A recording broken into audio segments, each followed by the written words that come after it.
Olá! Olá, pessoal, entrando no ar. Mais um Dança e Prosa. Hoje com o professor Marcos Campos. Aguardando aqui, que bom, mais uma live Dança e Prosa. Nosso tema hoje, o homem e a dança. O homem na dança. Ei! Oi, Isabel. Oh, meu Deus, que coisa boa te ver assim. Quanto tempo, né? Muito tempo Nossa, já. meu Deus, que saudade de você, viu, Marcos? A hora que a gente vê assim, a gente vê o tanto que a gente tem história para contar, né? Com certeza, né? A gente já tá fazendo 20 anos que a gente se conhece agora. Meu Deus, é muito tempo, é muito ano. Muito Bom, tempo. pessoal, relembrando, nós estamos aqui na live Dança e Prosa, que é um projeto do Programa de Dança Experimental e do Grupo de Pesquisa Concepções Contemporâneas em Dança, lá do nosso curso de Educação Física da UFMG. E essa live, lembrando que ela surgiu, ela é um fruto, né? Um fruto bom dessa pandemia, por causa da nossa dificuldade de encontrar presencialmente nos nossos grupos de estudos, com os nossos alunos lá na UFMG e também com o grupo de pesquisa, a gente teve essa ideia de criar essas lives e convidar e ter acesso a pessoas, aos colegas e amigos de longe, que presencialmente seria mais difícil de estar, mas que por causa da internet, por causa dessa facilidade online, a gente pode estar junto. O professor Marcos hoje é o nosso convidado especial e o nosso tema hoje é o homem e a dança. Professor Marcos, a gente está falando que são 20 anos. Eu tive o privilégio de ser a professora do Marcos na graduação e tenho o privilégio de acompanhar a escalada dele, né, o crescimento dele acadêmico, como pesquisador, como bailarino, como docente. E é um orgulho muito grande ter você aqui nessa live hoje, né, para te escutar, para te ouvir. E, gente, essa live, excepcionalmente, ela vai terminar um pouquinho mais cedo. Sabe por quê? Porque o professor Marcos também tem uma outra live com uma nossa colega, a professora Elis, que já esteve aqui conosco, e agradecer que mesmo essa correria, Marcos, você topou estar com a gente. Então, nós vamos ter um combinado aqui, hein, pessoal? A gente começa conversando com o professor Marcos aqui, depois a gente pula lá para a live dele para continuar a nossa conversa com a professora Elisângela. Né, Marcos? Sim, sim. Eu quero agradecer também a quem está E aqui. Sim, aí é ok com o meu som, meu áudio, se vocês estão me vendo e me escutando bem. eu estou te ouvindo bem. Pessoal, tá Que- chegando aí o som? Ok. Ô, Marcos, eu queria que você falasse um pouco da sua trajetória, né? Porque hoje você já é um doutor em educação, e na sua trajetória acadêmica, é o motivo, né, de eu ter te convidado para estar conosco aqui, é um objeto de pesquisa, né, do seu cuidado, desse olhar como professor, como dançarino, como coreógrafo, sobre o sujeito que dança o menino, os rapazes, né? Eu queria que você falasse um pouco dessa trajetória, desse objeto de estudo, mas antes de você falar disso, eu queria que você falasse de você, né? Como é que foi o seu encontro com a dança, com a educação física, que foi o primeiro passo para te trazer ao encontro desse tema, né? Eu acredito. Então, vou deixar com você, que nós queremos te ouvir. Bem, reafirmando que eu estou muito feliz de estar aqui conversando, né, sobre isso. A temática, ela também perpassa a minha vida, porque eu enxergo a dança pensando na educação física, que é a área que a gente está envolvido, A dança é um direito do aluno e é um dever do professor, né? Mas não naquele esquema que muitas vezes a gente vê que trabalhou a quadrilha em junho, ok, já está tudo certo com a dança, e a gente sabe que não é só isso. A dança é muito mais do que apenas fazer a quadrilha no mês de junho, né? Então, essa é uma realidade que eu vivi no ensino fundamental, médio, né? O máximo que eu tinha contato com a dança era na quadrilha, que nas minhas memórias eu não tinha problema, eu gostava disso, mas eu não tive o direito de ter dança para além disso. Tanto na questão de criar coreografia, como de conhecer um repertório cultural e gestual de dança, eu não tive esse direito a vivenciar isso, né?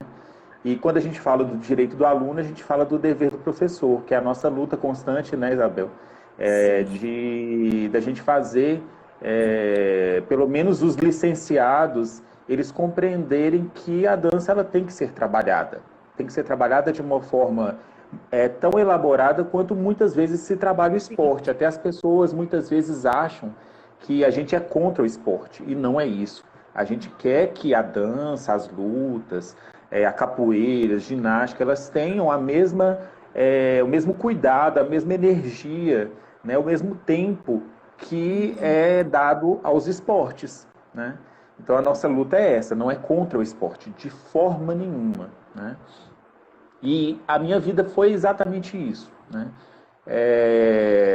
Em todo o tempo, todo o período que eu tive como aluno, eu não tive a dança. Aliás, eu não tive quase nada. Até hoje, eu brinco muito, comento que a educação física foi um susto na minha vida, porque eu fiz o vestibular, na época, né, vestibular para educação física, apenas para como se fosse um caminho para ver como é que seria fazer o vestibular em farmácia, que era o meu desejo inicial.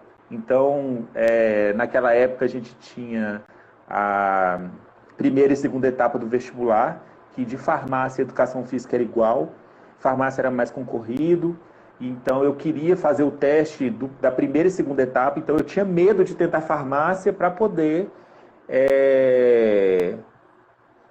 para ver como é que era a segunda etapa, né? Porque era muito mais concorrido farmácia do que educação física. Então eu fiz educação física, passei para a segunda etapa, então consegui o que eu queria, e aí o destino vai e me faz passar em educação física. E aí, como é que faz? Eu sou do interior, né, Corinto, né, do interior de Minas Gerais.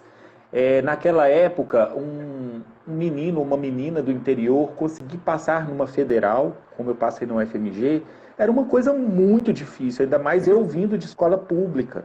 Era uma coisa assim, que a cidade toda ficava feliz, que a família, era um orgulho para a família. E aí, como não fazer, né? Tendo praticamente zero de vivência em educação física. Aí eu resolvi entrar para poder ver como pensando que eu iria tentar o vestibular depois. E aí fui fazer as disciplinas de dança, né? Primeiro eu fiz ritmo e movimento, né? E fui fazer a dança folclórica com o Gustavo, né? Que até esteve aqui contigo. E eu fui capturado pela dança. Fui capturado pela dança. E logo depois contigo. E aí eu fui fazer as optativas, as suas optativas, as optativas do Gustavo. E aí eu comecei a direcionar tudo do meu interesse, né? Pelo menos dos trabalhos que a gente tinha que construir, eu fui direcionando para a dança, porque eu fui assim realmente capturado por isso, né? Eu encontrei na dança uma paixão completa, em que eu ia aprendendo as outras coisas, né? Até porque eu me tornei dançarino dentro da universidade também, pelo grupo Sarandeiros, que é da UFMG. Então eu ia aprendendo as outras coisas que eu não sabia, então eu não tinha experiência nada em futebol, em handebol, em lutas, em nada, mas em todo lugar que eu podia eu colocava a dança, né, os trabalhos. Até que meu TCC foi feito nessa temática, em História da Educação Física, com o professor Tarcísio. esse TCC se tornou meu projeto de mestrado, que eu fiz na Faculdade de Educação com o professor Tarcísio também. O mestrado me levou para o ambiente universitário. Trabalhei em 3 faculdades particulares, né? Trabalhando com História da Educação Física, que era a área temática do meu trabalho, e também em dança. E aí, olha que interessante, Isabel, tudo foi acontecendo assim. Claro que eu também fui construindo esses caminhos por meio da experiência como dançarino dos Sarandeiros. Comecei a me interessar pela pesquisa, né? Mas os caminhos eles vão se abrindo para a gente porque a gente se deixa permitir a isso, né? Então, nesse sentido, foi tudo muito impressionante e até muito emocionante para mim em vários momentos, né? De ver o quanto que eu pude estar no lugar certo, no momento certo, mas tendo também construído a escada para chegar nesse lugar certo, né? E fazer História da Educação foi muito legal, porque eu estudei os 25 primeiros anos da Escola de Educação Física e da UFMG, a dança presente nessa formação, né? E aí, quando você me chama hoje para poder falar sobre o homem e a dança, foi no mestrado que eu consegui responder algumas dificuldades. Primeiro, por que eu não tive dança? E segundo, por que eu tinha tanta dificuldade em trabalhar dança na escola? Porque eu já estava trabalhando na escola, né? Então, durante esse período que eu falei, de 2000, que foi minha primeira inserção numa escola, até 2004, 2005, eu já tinha tido trabalho em escola pública, né? Eu já estava me inserindo na rede particular, e sempre os meninos com dificuldade. Sempre os meninos, não dança porque dança é coisa de menina. Não dança porque dança vai...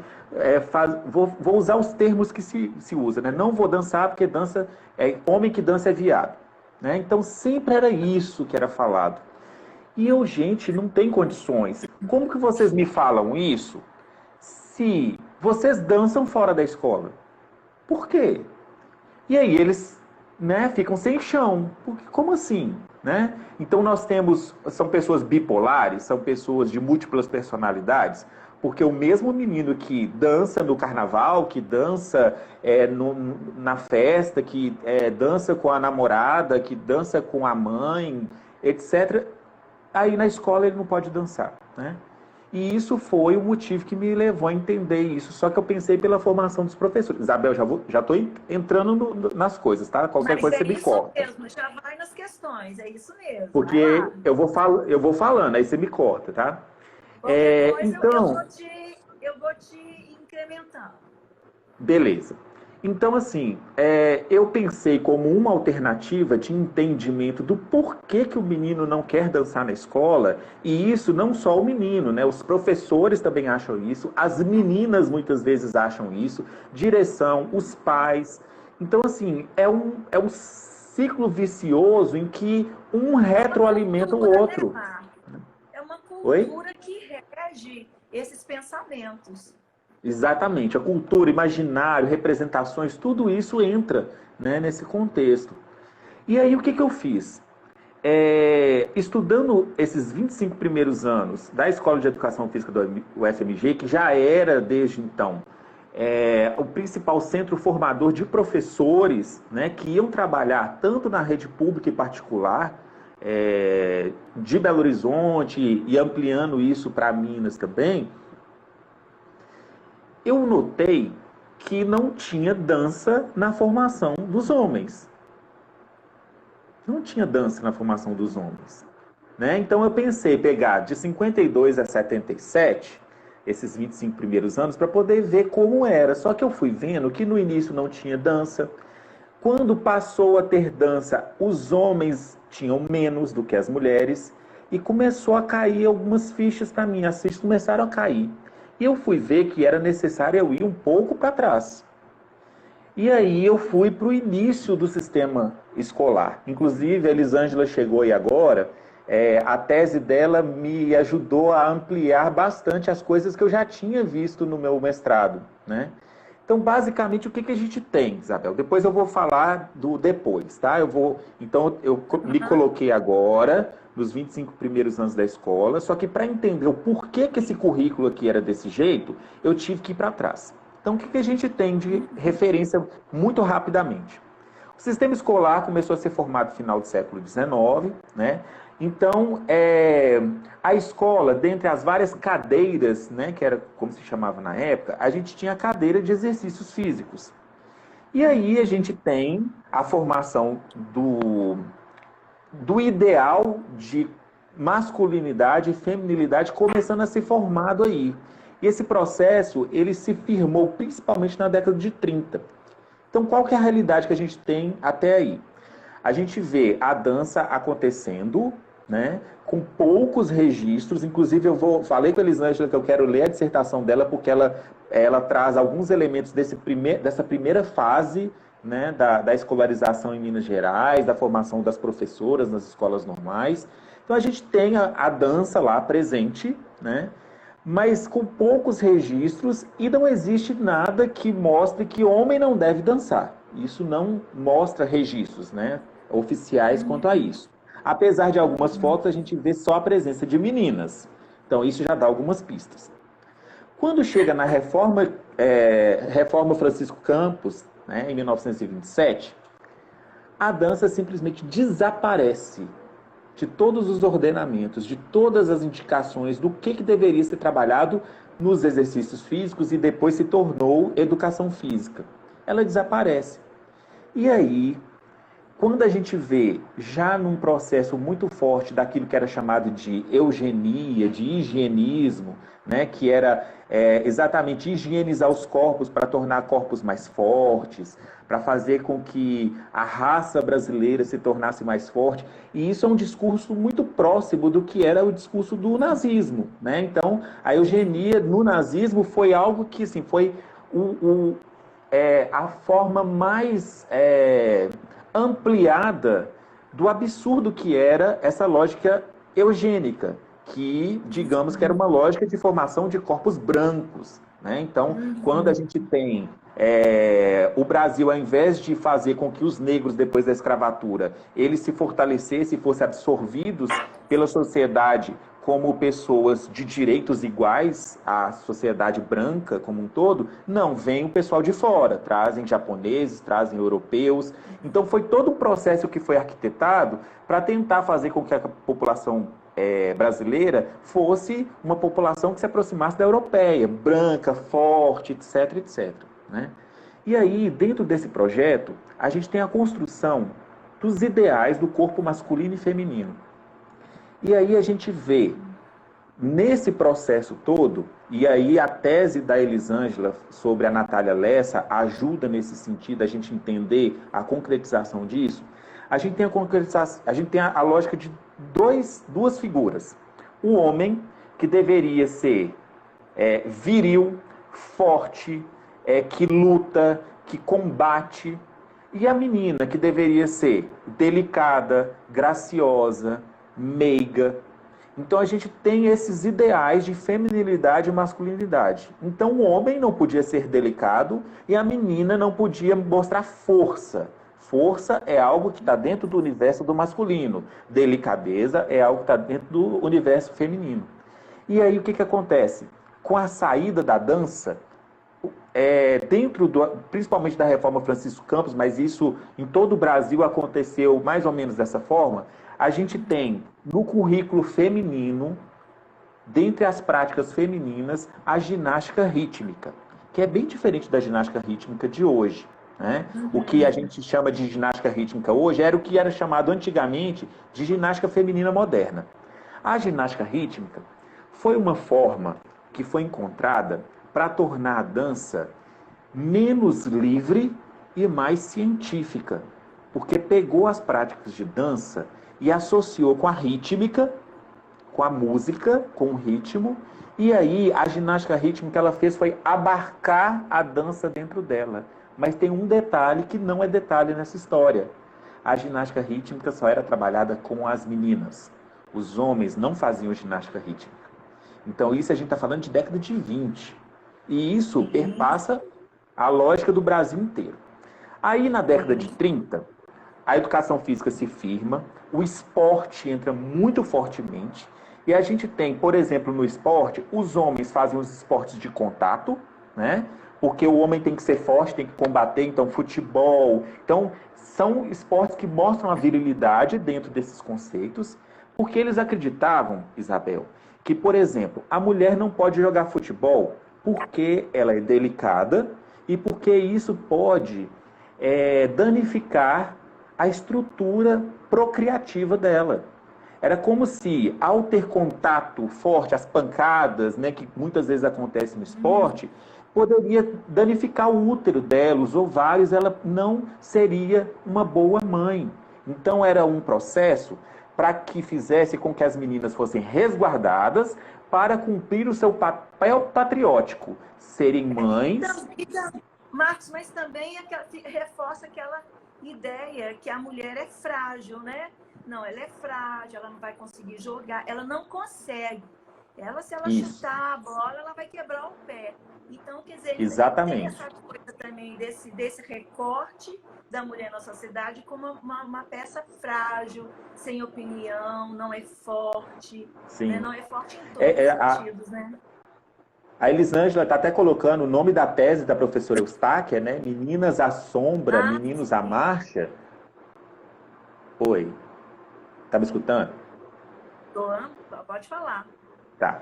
Então, a tese da Eustáquia, né, são vários estudos que já foram feitos dentro disso. Então, coloca, por exemplo, os meninos à marcha. Então, a questão do militar, do forte, do viril. As meninas à sombra, porque elas têm que ser resguardadas para se tornarem elas serem capazes de parir os filhos da pátria fortes. Então ela tem que ser cuidada, né? Ela tem que ser protegida disso. E isso dentro da educação física passa pelas práticas. Então acreditava-se que as práticas moldavam o sujeito. Então se você coloca homens para fazer coisas delicadas, graciosas, eles não se tornam fortes. E se você coloca as meninas para fazer coisas fortes, elas não se tornam delicadas. Né? Então, a partir disso, você tirou o direito, por exemplo, das meninas fazerem futebol e dos meninos fazerem dança. Só que isso, né, está sendo pensado dentro do universo escolar, só que na década de 30, que foi quando a esportivização aconteceu mais fortemente, eu ia falar um outro exemplo. As mulheres, para as mulheres, tinham que ser os esportes e as práticas sem contato. Por exemplo, o vôlei. O vôlei era indicado para as mulheres porque no vôlei não tem contato. Cada um está no seu canto. Cada menina ficava no seu canto. Você não tem um time se batendo com o outro. Né? E aí isso também remete à lógica, por exemplo, de que quando você pensa assim, bem, meninas jogam vôlei, meninos não. E aí você pensa, muitas vezes, aí você lembra de alguns casos, por exemplo, de em jogos de vôlei, muitas vezes meninos serem chamados de gays porque jogam vôlei. Isso não é gratuito. Quando você pega futebol, handebol, basquete, que tem muito contato, e meninas querem jogar isso, elas podem muitas vezes ser taxadas de lésbicas porque são esportes de contato. E quando você vê meninos querendo fazer dança, eles são taxados de gays porque dança é coisa para menina. E aí chega na universidade. Em 39 é fundada a Escola Nacional de Desportos, no que era chamada a Universidade do Brasil, que hoje é o FRJ. Um curso de educação física, foi o primeiro curso civil no Brasil, e ele foi fundado por um decreto-lei. E nesse decreto, esse primeiro curso de educação física ele foi formado com um currículo masculino e um currículo feminino.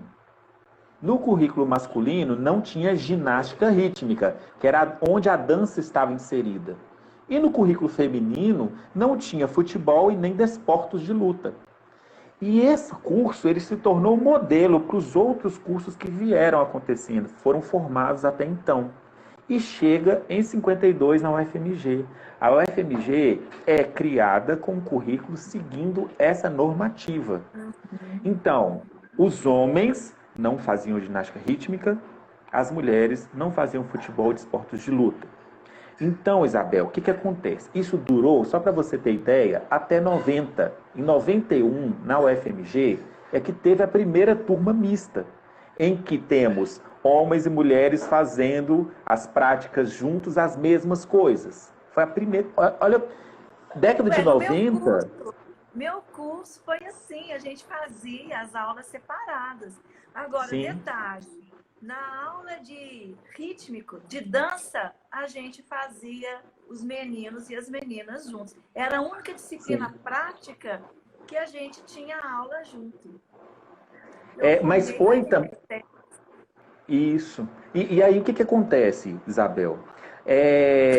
Por exemplo, tem algumas coisas, algumas descobertas na pesquisa de mestrado, que, por exemplo, de 52 a 62, a disciplina de ginástica rítmica está só para as mulheres, certo? Em 62, houve uma mudança. E aí a gente tem, inclusive por causa de uma mudança que aconteceu lá na UFRJ, em que a professora Helenita de Sá Herpe, né, a professora de lá, ela conseguiu, de uma forma muito sábia, convencer que os homens teriam que fazer rítmica, trocou o termo, passou a ser rítmica, porque o ritmo está em tudo. Né? Assim, falando muito rapidamente, mas é porque o ritmo está em tudo, em todos os esportes, e é importante os homens fazerem. E aí, aceitou-se esse argumento e então entra a rítmica também no currículo masculino, na UFMG em 62. Só que a gente tem rítmica 1 para as duas turmas, masculina e feminina. Só que para a feminina a gente tem também a rítmica 2, 3, 4 e 5. Então, mesmo assim, a gente vê diferenças. Né? Então a gente tem uma rítmica para os homens e 5 rítmicas para as mulheres. Em 69, ocorre outra mudança no currículo, em que entra dança experimental. Só que, o que acontece nessa história toda? A resistência era absurda. Né? A professora Vera Soares, a professora... oh, meu Deus. Marilene. Não, a Marilene não. A Maria da Ferola, né? Foram as professoras que eu... Porque a Marilene veio depois desse período que eu pesquisei, né? A Maria da Ferola e a Vera Soares, eu tive a oportunidade de entrevistá-las. Elas falavam que os homens, eles chegavam na sala e abriam o jornal, iam ler. Eles não faziam as práticas. Que quando professores do próprio instituto passavam na frente da sala de dança e começavam a fazer chacota com os meninos, né, com os homens, né, com os alunos. Então foi muita resistência. A alternativa que elas tinham para poder fazer os homens dançarem era o quê? Danças gaúchas, em que os homens fazem papel de homem.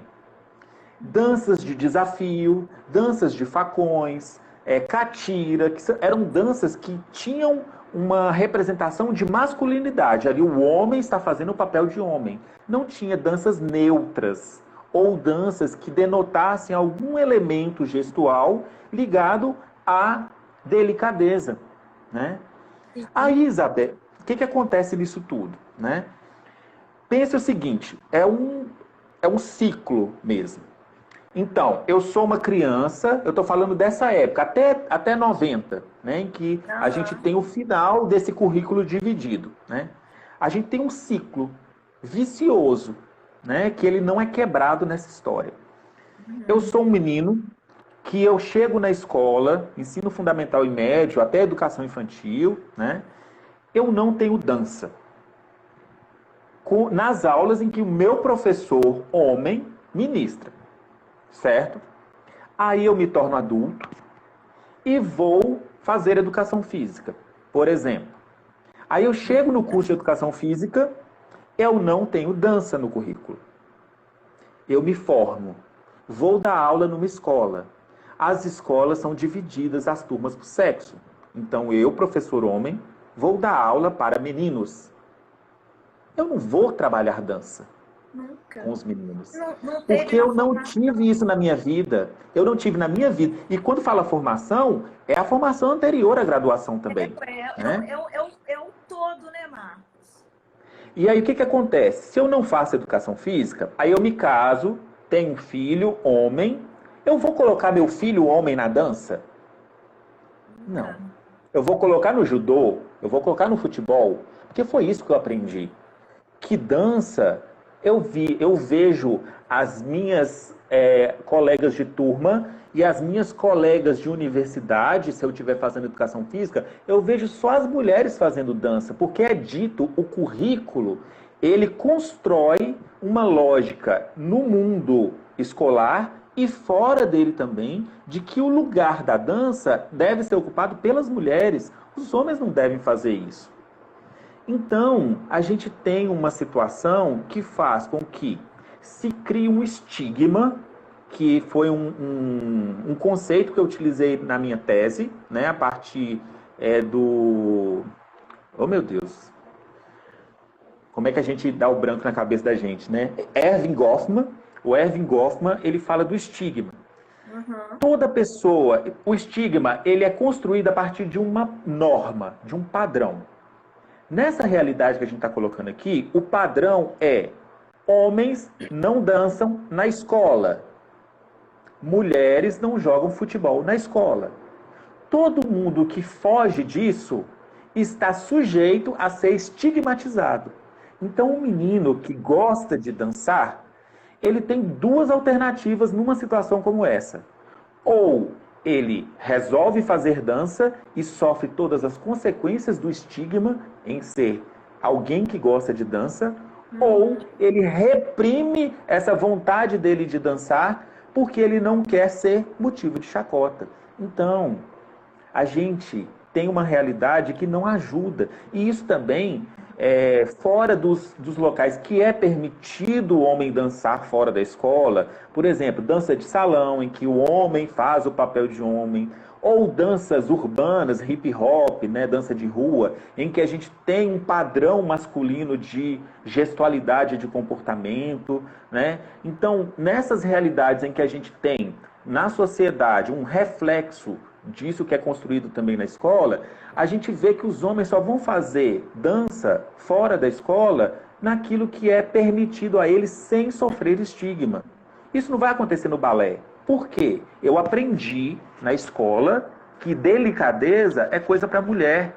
Então, se no balé eu compreendo aquilo como uma gestualidade delicada, então, se eu fora da escola fizer balé, eu estou me colocando na reta para ser estigmatizado. E isso, historicamente, pelo menos na nossa realidade, só começou a ser mudado na década de 90. Só que a gente está aí há 30 anos lutando com algo que durou muito tempo. A gente sofre os reflexos de uma construção histórica, cultural, né, curricular, que a gente ainda tem muitas gerações que viveram isso e que acreditam que dança não é coisa para homem, inclusive na escola. Os pais tiram as crianças ou reclamam na diretoria porque está trabalhando coisa que não é para homem. Ou se o menino quer fazer dança num projeto, quer fazer balé, não, ele não vai fazer porque quem faz isso é menina. Então, é tudo muito difícil. Né? A gente ainda vive esse reflexo e esse trabalho de convencimento, inclusive dentro da universidade, com os nossos alunos, de que a dança é para homem, é para mulher e é um direito do aluno. Então, mesmo que eu não gostar de dança, ou até ache, hoje, eu concorde com essa lógica de que dança é coisa para mulher, se você é professor, ou você trabalha dança na escola, ou vai procurar outro serviço, ou vai procurar outro curso. Porque isso não é escolha. É um dever do professor. Eu falo isso de uma forma muito contundente com os meus alunos. Eu concordo assim embaixo, no Marcos. Entendeu? Alguém Assim, comentou eu falo com aqui, os... Alguém comentou aqui, né? Você está falando dessa abordagem histórica toda, que até hoje, uma aluna de educação física, né? Falando que vê isso com os colegas, né? Por exemplo, eu dou aula para segundo período no curso de educação física. A gente sente, Sim, assim, um desconforto. É uma disciplina, inclusive o nome dança, disciplina dança no curso de educação física, é uma coisa recente, né? Porque na época eu fiz era sim, ritmo e movimento. Então, tinha dança, e aí depois vieram as danças folclóricas, né? isso. Mas até hoje, a gente vê que o resquício respinga, né? Com gotas marcantes até hoje, né? Sim, porque assim, Isabel, eu brinco com os alunos, eu brinco não, eu não brinco, eu falo sério, né? Eu falo com os alunos o seguinte, imagina um professor de matemática chegando numa escola e falando assim, olha gente, existem as 4 operações básicas, adição, subtração, multiplicação e divisão, certo? Existe isso. Mas eu não vou trabalhar multiplicação não, porque eu não gosto de multiplicação. Eu não quero multiplicação. Você consegue imaginar isso acontecendo em alguma escola? Algum pai, algum diretor, alguém falar assim, não, beleza, o professor de matemática, realmente ele está certo. Multiplicação é muito chato, multiplicação é feio, multiplicação é difícil, multiplicação é vergonhoso. A gente não consegue imaginar isso. Um professor de matemática decidindo porque ele não gosta ou porque ele não quer que não vai ensinar multiplicação. Então por que isso acontece na educação física? Por que os professores e as professoras falam assim, eu não vou trabalhar dança não, porque eu prefiro esporte. Eu acho que esporte é que forma as pessoas, porque esporte é competição, porque a vida é uma competição, porque o mundo do trabalho é uma competição, porque é importante isso. Eu não vou trabalhar dança não, porque dança, eu faço quadrilha, pronto, já dei dança. A gente faz isso, Isabel. Eu estou falando a gente como área educação física, né? Infelizmente, tem casos, né? Muitos casos. É um Agora está absurdo mudando, isso. né? Eu acho que um trabalho, por exemplo, a sua fala, Marcos, o seu, vou falar, testemunha, a sua história, ela é muito importante porque ela mostra a importância, né? Dos cursos, da escola, trabalhar, trazer a dança para a discussão. Então, a sua própria história nos mostra isso, né? Você vê que no curso de Sim, educação física não tinha história de dança, conheceu a dança no curso de educação física, né? E como que isso mudou sua vida, abriu o seu olhar. Hoje, olha o lugar onde você está falando, a responsabilidade como formador. Então, eu gosto muito também sim, da história do Rodrigo Rodovalho de Goiânia, né? Que criou uma das maiores companhias de dança do Brasil, que é o Quasar. E o Rodrigo teve contato com dança na universidade, numa aula pois de é. educação física, né? E tantas outras histórias, né, que a gente pode contar.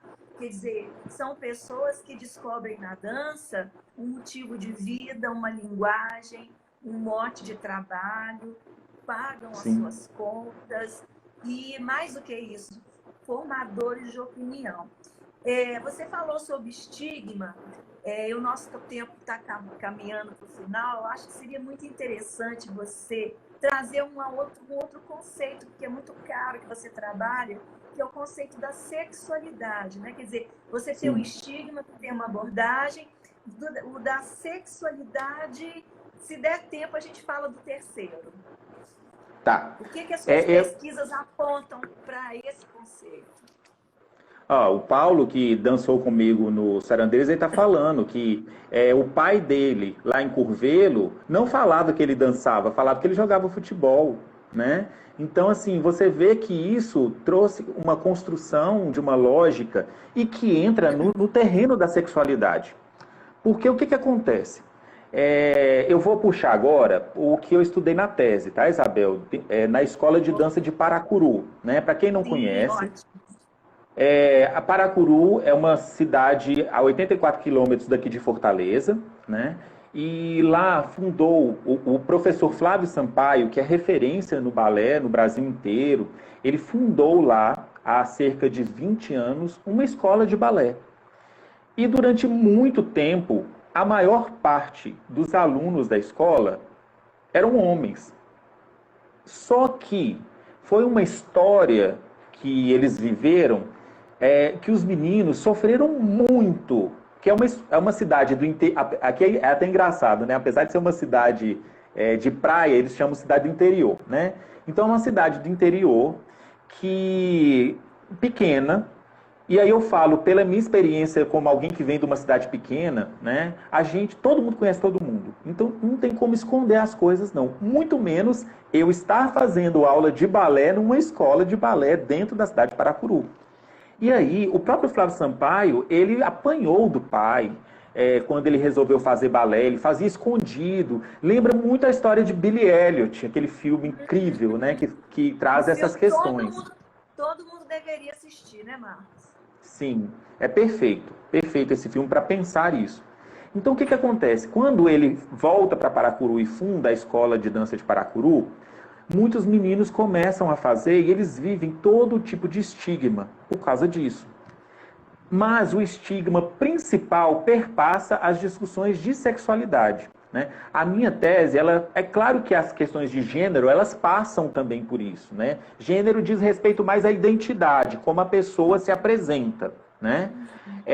A sexualidade diz respeito ao desejo. Quem é o desejo? Né? Então, falando muito rapidamente, a gente tem, dentro das possibilidades de vivência do desejo, da sexualidade, a gente tem as pessoas heterossexuais, que são aquelas que desejam pessoas do sexo oposto. Temos as pessoas homossexuais, que desejam pessoas do mesmo sexo. Temos bissexuais, que são pessoas que desejam os dois. Temos assexuais, que não têm desejo sexual, né? Isso não quer dizer que não tem afeto, pode se construir, mas não tem a vivência do desejo. E temos pansexuais que não distinguem, não olham a identidade de gênero, que não tem nada a ver, então deseja cavalo, árvore, não é isso, né? Porque tem gente que ainda fala isso, né? Isso é absurdo. Enfim, por que eu estou falando isso? Quando você tem essa realidade lá em Paracuru, em que os meninos eles sofrem estigma e são questionados do porquê que eles fazem balé, o questionamento parte em cima da sexualidade. Porque ao fazer balé, que é uma prática considerada como delicada e tida como uma prática para as mulheres, então o homem que se aproxima daquilo que é considerado feminino, o que o Pierre Bourdieu chama de hábitos, né? Temos o hábitos viril e o hábitos feminino. Então, o homem deve viver o tempo inteiro construindo hábitos viril, futebol, etc. A menina sempre vivendo hábitos feminino. Aí eu tenho meninos dentro da lógica do hábitos feminino. Então, tem alguma coisa errada aí. E aí, quando se fala tem alguma coisa errada aí, o erro, ele é concretizado na sexualidade. Esse menino, se ele quer fazer coisa de mulher, então ele é gay.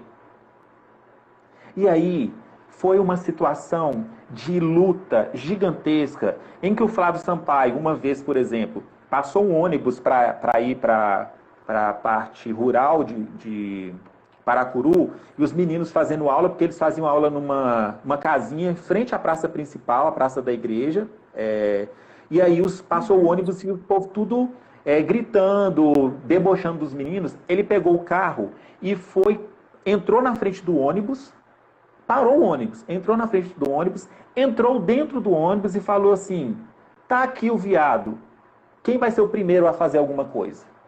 Ele precisou de peitar as pessoas, de ir atrás dos pais, de denunciar os pais para conselho tutelar, porque os pais estavam espancando os seus filhos, os pais estavam expulsando os seus filhos de casa.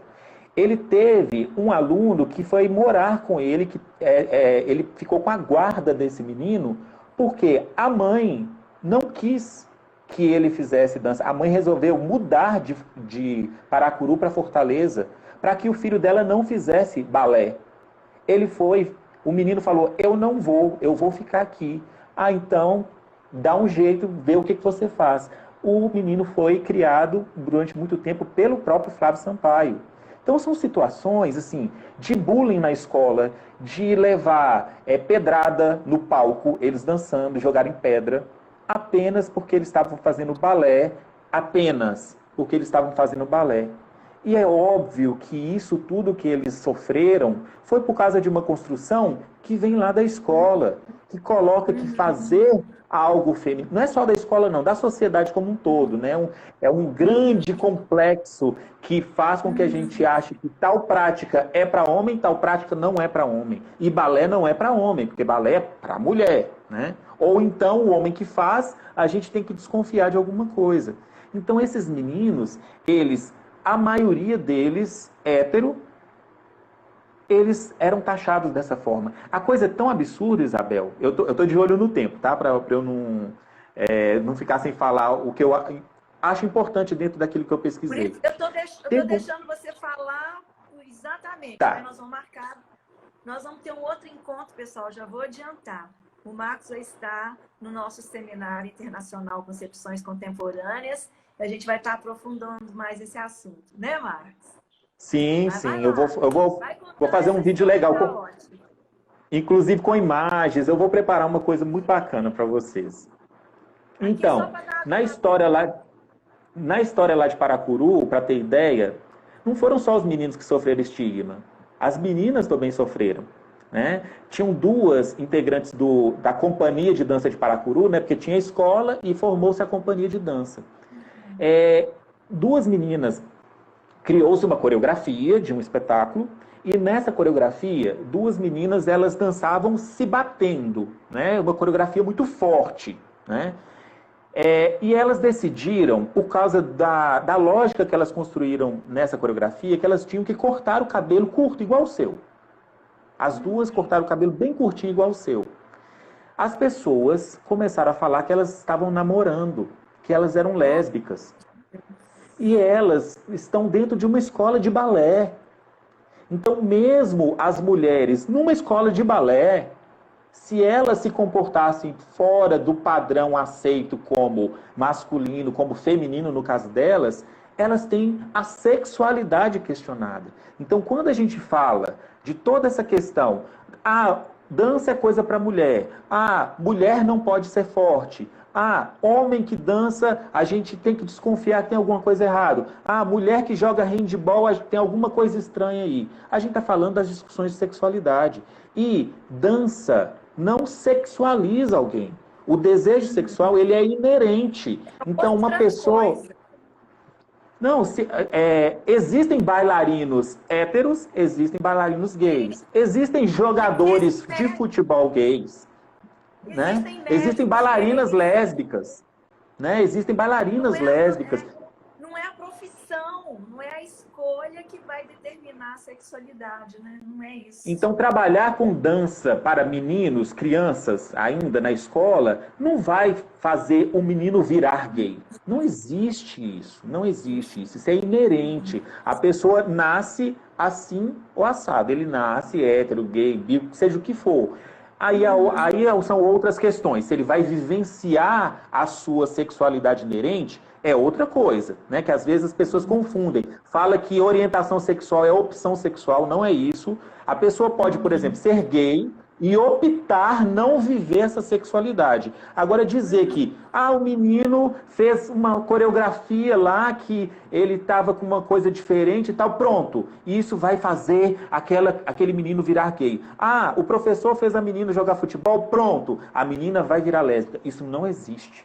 Então, quando a gente estuda isso e vê que isso é uma construção, que a gente vê que isso foi, infelizmente, uma lógica feita para dizer que o homem para ser homem e a mulher para ser mulher tem que pensar nas práticas e não no seu contexto interno, a gente tira os direitos das pessoas e ainda constrói estigmas que fazem essas pessoas sofrerem. É uma pena, mas estamos mudando, Isabel. Estamos mudando. Eu tenho esperança. A gente tem se esforçado para isso como professores de graduação, né? Estimulando pesquisas nessa área, porque é o próximo tema, né? Que a gente só vai jogar no ventilador, que é a importância da formação. E que a formação não é só a escola, né? O professor, quando ele é formado na escola, ele não é só o lado acadêmico, é o sujeito em formação o tempo todo, né, Marcos? E, assim, te agradecer, né? Você trouxe muita coisa para render história. Eu tenho certeza, essa live vai estar gravada, né? Porque ela faz parte da carga horária das nossas disciplinas da área de dança, né? Lá na UFMG. E ela tem um acesso muito grande depois numa forma síncrona. E então eu tenho certeza, assim, eu insisti, né, nesse tema, em você estar nesse momento, porque é o momento que a gente vai estar discutindo essas coisas lá dentro da disciplina danças principalmente. Te agradecer muito, dizer que é uma primeira conversa, né? Nós estamos aliançados já há 20 anos. Eu espero que a gente possa ter mais conversas, né? E que a sua pesquisa frutifique, viu, Marcos? Com Essas certeza. informações tão importantes, porque elas quebram paradigmas, elas rompem os paradoxos e trazem uma discussão importante que é o direito a, né? E a dança, a gente é comprovadamente um conteúdo importante para a formação do sujeito. Eu sei que a gente tem a live agora, né? Te agradecer vocês que estão aí conosco, né? Agradecer a presença da Elisângela, que está aí. A gente vai correr para lá para assistir a outra live. Muito obrigada, viu, Marcos? Você tem uma mensagem para a gente encerrar? Olha, gente, eu trouxe muita coisa, muita informação, né? Mas eu estou à disposição aí pelo perfil, né? O Prof. Marcos Campos IFs. Eu estou fazendo lives, né? Já foram mais de 40 lives e algumas delas eu tenho tematizado tanto a questão da dança quanto da sexualidade. Agora mesmo com a Elisângela a gente vai falar sobre dança e feminilidade. A construção, a partir da tese dela, de uma lógica de que dança é coisa que constrói a feminilidade. E eu acho que isso ajuda, inclusive, a entender melhor esse processo. Então, eu estou à disposição. Isabel, se um dia quiser marcar, a gente ter uma conversa síncrona com os alunos, eu estou à disposição e a gente se encontra.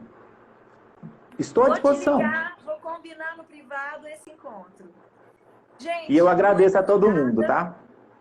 Muito obrigada pela audiência. Obrigada, Marcos. E a gente vai se falando. Beijo. Muito obrigado, Bel. Obrigada, tchau. Gente. Tchau. Tchau.